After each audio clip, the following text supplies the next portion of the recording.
El conflicto actual entre Rusia y Ucrania ha sido uno de los más disruptivos y con mayor impacto entre las naciones de diferentes continentes desde la Segunda Guerra Mundial, ya que no solo ha repercutido en los países antes mencionados, sino que ha alcanzado a los países de los continentes asiático, europeo y americano. Asimismo, ha impactado a dos de los bloques económicos comerciales más grandes del mundo, como lo son la OTAN y los BRICS. Para entender mejor el conflicto, debemos retroceder al año 2008, con la decisión que tomó la OTAN en su cumbre de 2008 en Bucarest, de incluir a Ucrania como futuro miembro potencial. Este acto fue para Putin una confirmación de sus peores expectativas en relación con Occidente, ya que gran mayoría del pueblo ruso seguía considerando a Ucrania como parte aún de su territorio. Pero con la decisión de la OTAN esto quedó claro que no era así. Con el paso de los años, las relaciones entre ambos países se fueron debilitando de gran manera. Entre los años de 2013 y 2014, cuando suceden una serie de acontecimientos de impacto mediático, surge y se desarrolla en Kiev, capital de Ucrania, el movimiento de protesta europeísta llamado Maidan, contra el presidente ucraniano en aquel momento, Viktor Yanukovych, cercano a los intereses rusos, que acabó con Yanukovych en el exilio y en la convocatoria de elecciones. Rusia se anexiona a la península de Crimea, con salida al Mar Negro y la ciudad de Sebastopol. En las nuevas elecciones en Ucrania se impone Petro Poroshenko, que al contrario de su antecesor es partidario de la integración de Ucrania en la Unión Europea. Se produce en la ciudad de Odessa, al sur del país, la matanza de la Casa de los Sindicatos, en la que al menos 46 ucranianos prorrusos son asesinados. La sombra de una guerra civil se cierne sobre Ucrania. En Odessa, al sur del país, al menos 38 personas han fallecido en un incendio registrado en el edificio de un sindicato. Medios de Moscú y Kiev difieren en quién comenzó los enfrentamientos entre prorrusos y defensores de la unidad del país, que acorralaron a sus rivales y les obligaron a acceder al inmueble antes de que comenzara el fuego. Las imágenes que llegan del suceso muestran a gente lanzándose por las ventanas para tratar de escapar de las llamas, que según la policía de Odessa fueron consecuencia del lanzamiento de cócteles Molotov. Se inicia la revuelta separatista en la región del Donbass, al este del país, que culmina con la autoproclamación de las repúblicas independientes de Donetsk y Lugansk. Ucrania inicia la represión de las revueltas surgidas al este del país y se inicia desde ese momento un conflicto armado entre las fuerzas ucranianas y los sectores separatistas prorrusos de estas regiones. Esta guerra habría provocado entre 2014 y 2022 al menos 14.000 muertos y 1.5 millones de personas desplazadas de este país. El 24 de febrero del año 2022 se cumplieron las amenazas de semanas anteriores y el presidente de Rusia, Vladimir Putin, anunció el inicio de una operación militar especial en Ucrania, escudándose para justificar el ataque en una amenaza para la soberanía como el Estado de Rusia y sus intereses. A partir de este momento, las Fuerzas Armadas rusas comenzaron a bombardear distintas ciudades de Ucrania, antes de dar paso a una ofensiva militar terrestre. En los días siguientes, al menos 1 millón de personas abandonaron el país huyendo de la guerra. En las semanas que siguieron, Rusia atacó por todos los frentes en el aparente intento de tomar Kiev, la capital del país ucraniano, y así derrocar al gobierno ucraniano presidido por Volodymyr Zelensky, apoyado por Estados Unidos y la Unión Europea, entre otros actores de relevancia internacional. A finales del mes de marzo de 2022, el número de personas refugiadas que habían salido de Ucrania se estimaba en alrededor de 3.7 millones de personas. Un mes más tarde, esta cifra ya superaba los 7 millones de personas. Una gran parte de las personas refugiadas escaparon del país a través de la frontera con Polonia, pero también por Rumania, Hungría y Moldavia, países con límites geográficos con Ucrania. Durante el transcurso de los conflictos armados suscitados en territorio ucraniano y ruso, salen a relucir algunos hechos en particular, como lo son en primer lugar la postura del gobierno liderado por el presidente Vladimir Putin sobre desnazificar Ucrania, ya que el presidente Putin acusaba a las tropas ucranianas de haber seguidores partidarios neonazis, que conformaban el batallón Azov, que han estado en combate desde el año 2014. El Azov ha sido duramente criticado por mostrar símbolos nazis, como lo son el Wolfsangel, utilizado por la segunda división del SS Das Reich, y el Sol Negro, usado por Heinrich Himmler durante el periodo nazi de la Segunda Guerra Mundial. También hay otros grupos considerados de extrema derecha por los expertos, como lo son el partido Svoboda, el C-14 y el Pravji Sektor, o sector de derecha, que han creado sus propias milicias armadas, muchas de las cuales se han sumado a las fuerzas regulares ucranianas para así poder combatir a las fuerzas militares rusas. Otro de los hechos que tuvo un gran impacto mediático en este conflicto fue la muerte de Yevgeny Prigozhin, líder del grupo Wagner, el pasado agosto del año 2023, quien iba a bordo de un avión privado que se desplazaba en territorio ruso, el cual fue derribado, dejando así un saldo de 10 personas muertas, entre los que se encontraba el líder del grupo de mercenarios Wagner.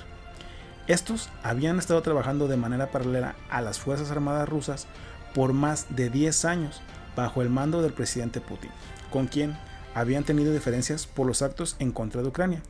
Por un lado, el gobierno ruso sostenía que había sido un atentado por parte del gobierno ucraniano, los cuales a su vez afirmaban que había sido un movimiento estratégico por parte de los rusos para evitar un golpe de estado. Yevgeny Prigozhin, el líder del grupo de mercenarios Wagner, ha muerto tras estrellarse el avión privado en el que viajaba.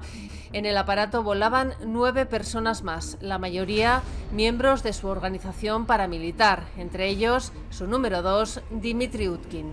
La catástrofe tuvo lugar en la tarde del miércoles en la región de Tver, cuando el aparato había despegado de Moscú y se dirigía a San Petersburgo. Por el momento no hay una explicación oficial sobre qué provocó que el avión se estrellara, aunque se barajan varias versiones, desde un atentado con bomba por orden directa del Kremlin a un misil de la defensa antiaérea rusa o un ataque con drones por parte de un grupo enemigo. El presidente de Estados Unidos, Joe Biden, ha asegurado que no le sorprende lo ocurrido. No ha acusado directamente a Vladimir Putin, aunque ha destacado que pocas cosas ocurren en Rusia sin que el presidente esté informado. Prigozhin lideró hace 2 meses una rebelión contra el ejército ruso que duró apenas unas horas. El líder de Wagner fue visto en público por última vez el pasado 21 de agosto. Publicó un vídeo en el que aseguraba que se encontraba en África, donde su grupo de mercenarios lleva a cabo diversas operaciones. A lo largo del tiempo que lleva el conflicto entre las dos naciones, se ha dicho que hay una gran variedad de intereses de por medio. Uno de los que se han venido mencionando con mayor peso proviene de Rusia y su invasión a Ucrania, que era para crear una zona de seguridad para protegerse ante la expansión de la OTAN durante los últimos años. En 2008, el presidente Putin dijo que si la adición de Ucrania a la alianza se convertía en una posibilidad, entonces no habría Ucrania. No se lo escuchó, así que el primer objetivo es acabar con la expansión de la OTAN. Rusia percibe que un país que está cerca de su frontera se está convirtiendo en una plataforma para una alianza militar amenazante, así que tiene que ver con la posibilidad de que Ucrania se convierta en miembro de la OTAN y, por lo tanto, albergue misiles y tropas de esa alianza. Además, expertos en el tema sostienen que si Ucrania estuviese en manos de la OTAN, Moscú estaría quizás a 400 millas de distancia, iguales a 640 kilómetros. Así que Ucrania ha sido parte de lo que los ha salvado desde Napoleón en adelante. Es una zona de seguridad que deben de tener. Como en otras guerras y conflictos, la invasión de Ucrania por parte de Rusia parte de intereses económicos. En este caso, está el gas como protagonista, ya que el 40% del gas que se consume en Europa proviene de Rusia, ya que solo el 10% proviene de España. Tan solo para Alemania en el 2021 supuso un 55% de sus importaciones de gas en aquel año, y ese suministro se realiza a través de gasoductos que cruzan por Ucrania. Esto supone una importante fuente de ingresos para el país presidido por Volodymyr Zelensky, ya que cobra miles de millones de euros en peajes. Por lo tanto, es un gran obstáculo y dependencia para Rusia, que busca alternativas y diversificar las rutas de suministro con nuevos gasoductos. Se ha reanudado el suministro del mayor gasoducto de Alemania. El Nord Stream 1 estuvo fuera de servicio por labores rutinarias de mantenimiento. Muchos en Berlín temían que Moscú no lo volviera a activar, pues Alemania depende de Rusia en 1/3 de sus importaciones de gas. De momento, el escenario pesadilla parece haberse evitado, pero expertos afirman que Alemania debería reducir su dependencia. La situación es apremiante. Tendríamos que haber ahorrado desde febrero. Hemos perdido meses valiosos y debemos reajustarnos. Los expertos opinan que Alemania debe buscar fuentes alternativas, llenar los depósitos de almacenamiento y ampliar las energías renovables. Berlín se ha esforzado por poner en marcha algunas de estas medidas. El gobierno ha reducido su dependencia del gas ruso y también ha dado luz verde a la construcción de terminales de gas natural licuado. Además, para mediados de julio, Alemania había aumentado sus niveles de almacenamiento de gas hasta el 65%, pero es necesario ahorrar más. El gobierno ha decidido mantener sus centrales de carbón en funcionamiento por más tiempo del previsto y podría volver a considerarse recurrir a la energía nuclear. Este ha sido un duro golpe para gran parte de la Unión Europea, ya que se han visto desprovistos de este producto tan necesario para la vida diaria. Esto fue un duro golpe para la economía de varios países. Por un lado, la Unión Europea ha estado imponiendo una gran cantidad de sanciones al pueblo ruso como castigo por la invasión a Ucrania, como por ejemplo la importación y exportación de diferentes productos y suministros de una gran variedad de sectores económicos que van desde los armamentistas, tecnológicos, alimenticios, salud, agricultura y ganadería, por decir algunos. En los temas económicos se contabiliza un aproximado de 45.000 millones de euros en mercancía y productos de exportación por parte de la Unión Europea a Rusia.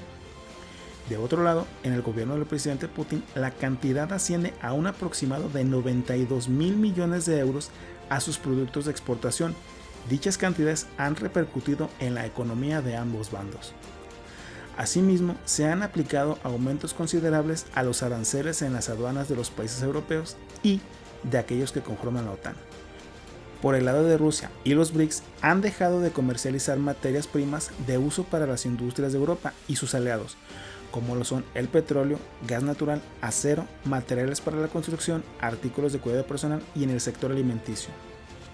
De igual manera, se ha visto un gran desabasto en los sectores energéticos en diferentes países de la Unión Europea por la falta del gas suministrado desde Rusia. Por otro lado, los diferentes servicios de transporte, tanto marítimos, terrestres y aéreos, se han visto afectados, ya que muchas de las compañías de transporte comercial y privado han dejado de trabajar con el gobierno ruso. La Unión Europea ha tratado de demostrar categóricamente que las sanciones impuestas hacia Rusia han sido de gran impacto para su economía. El gobierno de Vladimir Putin ha tratado de demostrar que no es así, mostrando una cara de la economía rusa que se fortalece en varios sectores día con día.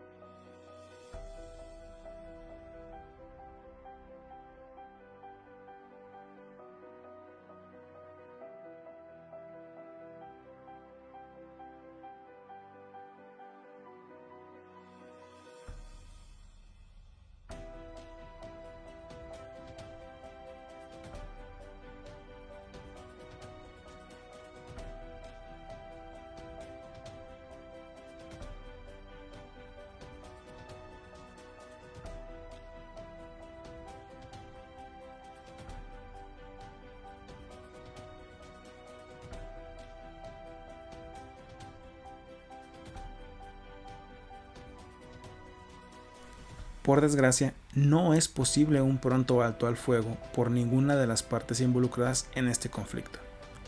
Al contrario, la tensión con los países va en aumento y más países se suman a los intereses de cada parte. Por un lado, la OTAN con sus intereses políticos y económicos, junto con los Estados Unidos y su gran interés militar para tener controlado a Rusia. Por el otro lado está Rusia, con su miedo a un ataque armado por parte de las fuerzas militares de los diferentes países que apoyan a Ucrania. Y los BRICS con su interés económico, por poner un fin al dominio estadounidense en la economía global. Esperemos que en un futuro próximo ambas naciones logren resolver todas sus diferencias y así poder traer de vuelta la paz que sus pueblos merecen. Gracias.